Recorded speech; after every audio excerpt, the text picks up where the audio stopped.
Om Shanti, English Avyakt versions, 8th of June 1972. Do you consider yourselves to be destroyer of obstacles? When any type of obstacle comes in front of you, do you experience within yourself the power to face that obstacle? That is through your own effort. Do you experience yourself to be close to Bap Dada and your complete stage, or do you experience yourself to be standing in the same place? Just as a traveler never stops anywhere, in the same way, do you consider yourself to be a traveler of the night and continue to move along? What main virtue of the perfect stage is visible in your practical action?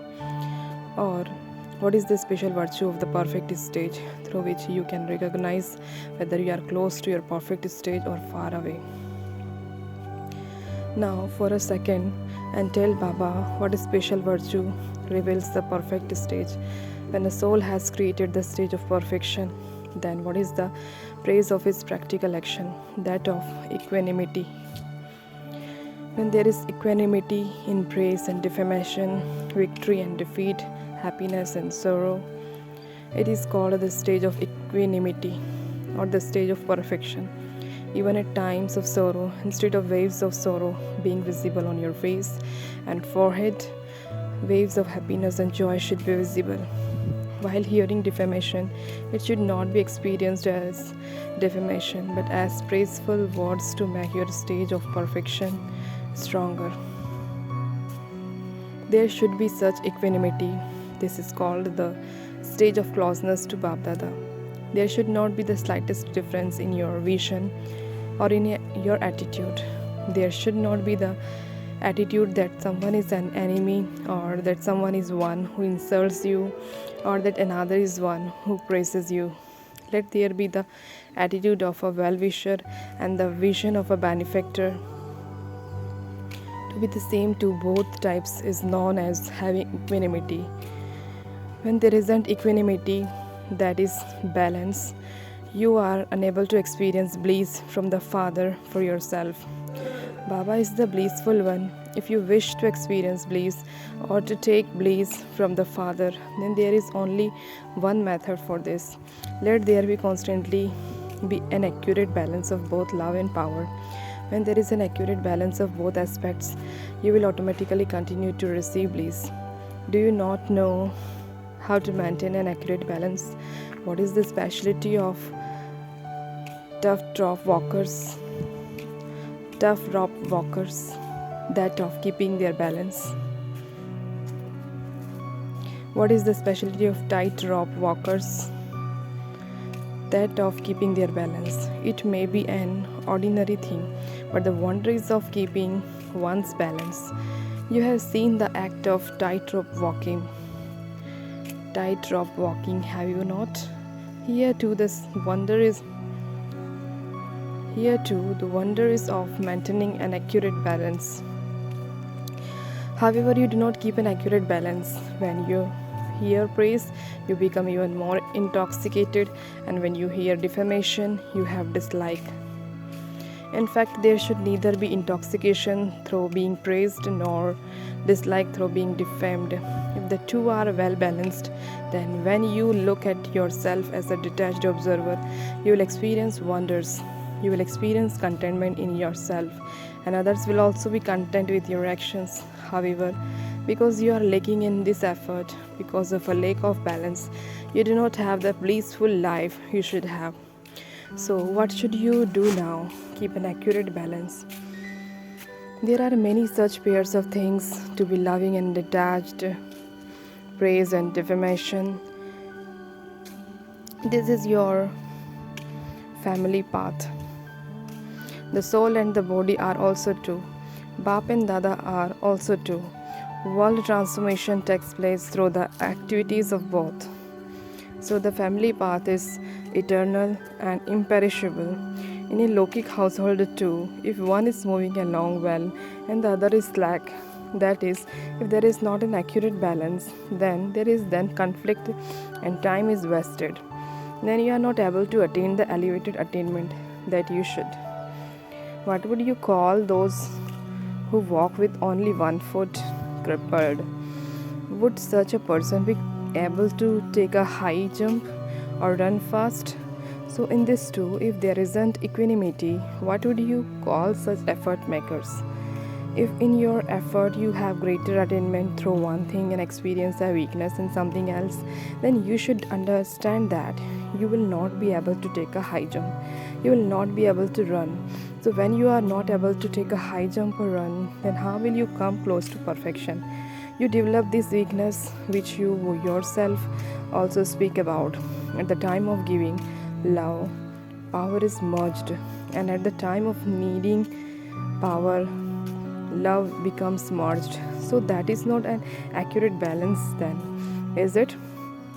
When there is an accurate balance of the two, then this is called a wonder. The one is more powerful at one time and the other is more powerful at another. Then that too is a different matter.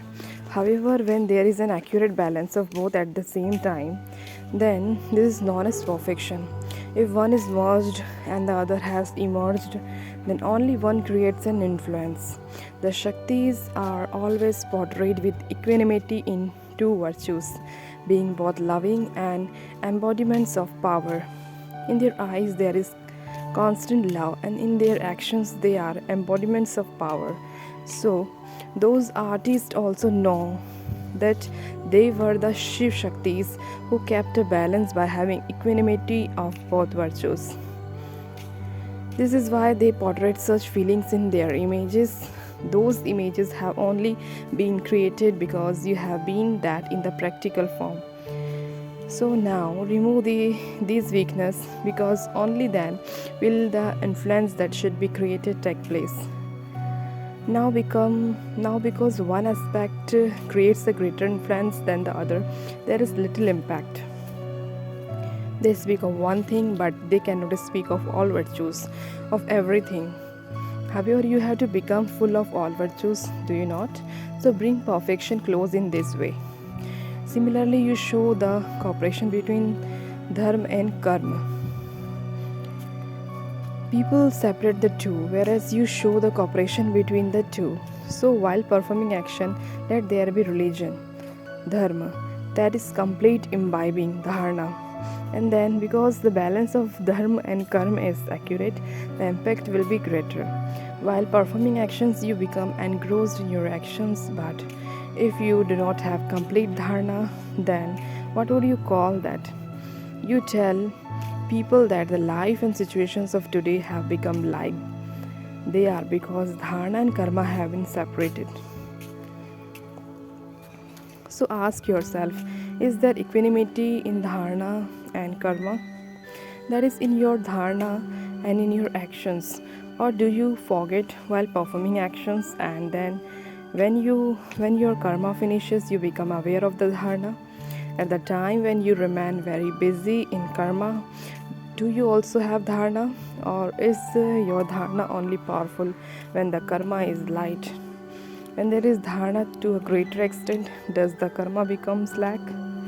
Only when both the pans of a balance work accurately does the balance have any value. Otherwise, the balance has no value. The balance is the intellect. If someone has an accurate balance of the two aspects of the intellect, then that one would be called one with an elevated intellect, a divine intellect, and a sharp intellect. Otherwise, it is an ordinary intellect. Then your karma and dharana are both ordinary. So you do not have to bring about equanimity in being ordinary, but let there be equanimity in being elevated. Just as your karma is elevated, in the same way, your dharana also has to be elevated. Karma should not merge dharana, that is dharma, and dharana should not be merged the karma. So dharma and karma should both be equal in being elevated. Such a soul is called a righteous soul, dharmatma. Whether you call someone righteous soul or great soul, Mahanatma, or a karma yogi, it is one and the same thing. Have you become such a righteous soul? Have you become such a karma yogi? Have you become blissful in this way? You should be one who stays in solitude, but you should also have an entertaining nature to the same extent. Sometimes you should be in solitude and sometimes you should be entertaining. There is a lot of difference in these words. But in the stage of perfection, there should be equanimity of the two. You should be entertaining to the extent that you remain in solitude.